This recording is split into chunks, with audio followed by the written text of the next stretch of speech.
muri Zimbabwe makadii nhasi tiri paMother Esther panove pari kuchengetwa vana vari physically handicapped. So tauya tikati tinyatsotaura namama tinyatsonzwisisa kuti zvii zviri kuitika, ndepati pamwewo pangava pane zvimwe zvinhu zvingamupini zvinogona kuzvawo zvitadze kunyatsofamba zvakanaka, machallenges avari kusangana nawo. Saka rega tibvunze mama tinzwe kuti ndezvipi zvimwe zvinhu zvavanoda kuti vazobatsirwa nazvo.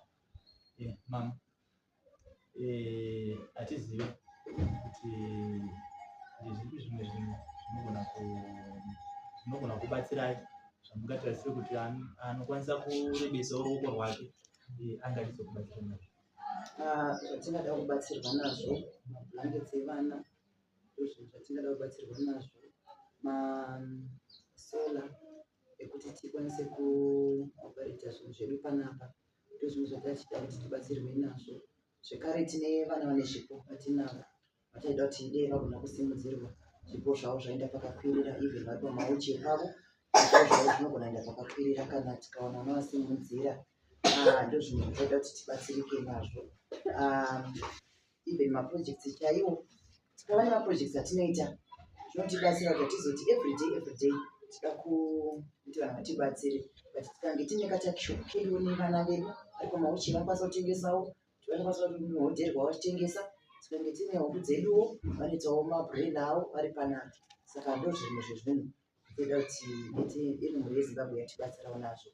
Even mvura itawanawo vanoti dhirillawo bhoho, ndozvimwe zvezvinhu zvataida futi kuti tikawana mvura ikange iripo zvinotiitira zvakanaka, nokuti sofa tiri kushandisa mvura yekutenga kuti tirarame nemhuri.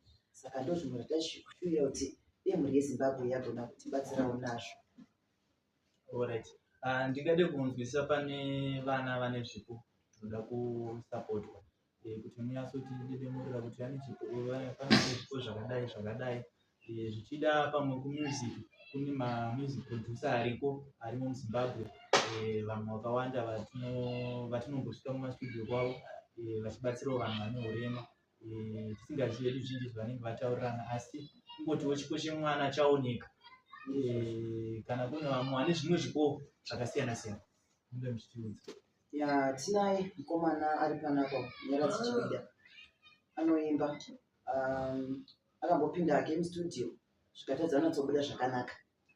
Takatopeyawo producer mari akasatibudisirawo music yacho, haana kutiudza kuti music yake isingaiti here kubudisa kana kuti zvakamira sei.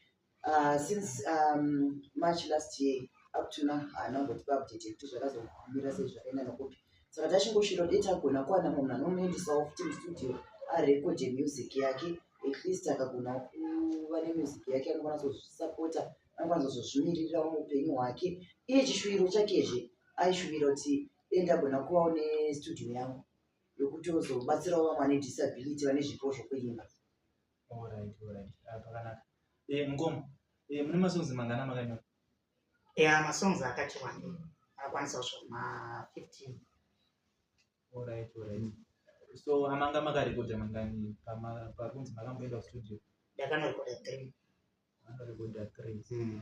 Alright. So mungatitsanangure here nemi semunhu wacho aiimba kuti zvakanyatsoifamba sei zvakanyatsoitika? Ndakamboenda kuna producer, ndobva ndangosvikawo tikataurana zvakanaka, ndobva ndabhadharawo mapesi acho ati hazvina kuzobuda zvakanaka.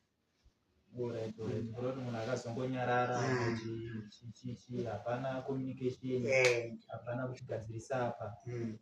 Alright. Inyaya inorwadza. Muri Zimbabwe ndo zvimwe nezvimwe zvinosanganikwa nazvo nemhuri iri panapa. Azive munogona kungoimba kasong muchana, munogona kungoimba muchana. Muri Zimbabwe ingade kungoisira one of your song, kungoimba chini. Alright. Pandinoimba ndidaire, mafanzi ndidaire, pandinoimba ndidaire, mafanzi ndidaire, hanzi ane daka nesunono, hanzi ane daka nesunono, ndiri mufadzi wevanhu, ndinoda mutambe mese, ndiri mufadzi wevanhu, ndinoda mufare mese, pandinoimba ndidaire, mafanzi ndidaire, pandinoimba ndidaire, mafanzi ndidaire. That's one of my songs. aiwa tikuzvinzwa kuti zvirimo zvemusic muri Zimbabwe ndo zvipo zviri paMother Esther, zvipo zvakatsikirira nekuda kwekuti chipo chavo hachikwanisa kuonekwa neruzhinji rweZimbabwe kuburikidza nekunzwikwawo mumaredhiyo. Saka tinongokumbira mhuri yeZimbabwe kune vari mune zvemusic, mamusic producers, vamwe vane mari yake anoti aiwa ndoda kusimudzira kuti munhu agonzwikwa, zvipo zvavo zvigonzwika, ndo zvavanogona. Kune vanhu vekuti kana vachirarama neurema vanongogara vasina zvavanoita, asi vatiri kuona panapa vanhu vanotone zvinhu zvavanotoita mukurarama, asi zviri kuda kungopushwa kuti zvipo zvavo zvionekwe. So mhuri yeZimbabwe tiri kukokai vanoda kubatsira mukoma kuti music yavo iende mberi. Mwari tinoziva anowedzera patapudzwa, Mwari anoramba achingokurangarirai, Mwari achiita zvakanaka. Ngatisanganei muzvikamu zvinotevera. Ndini wenyu Love Mutungwarara.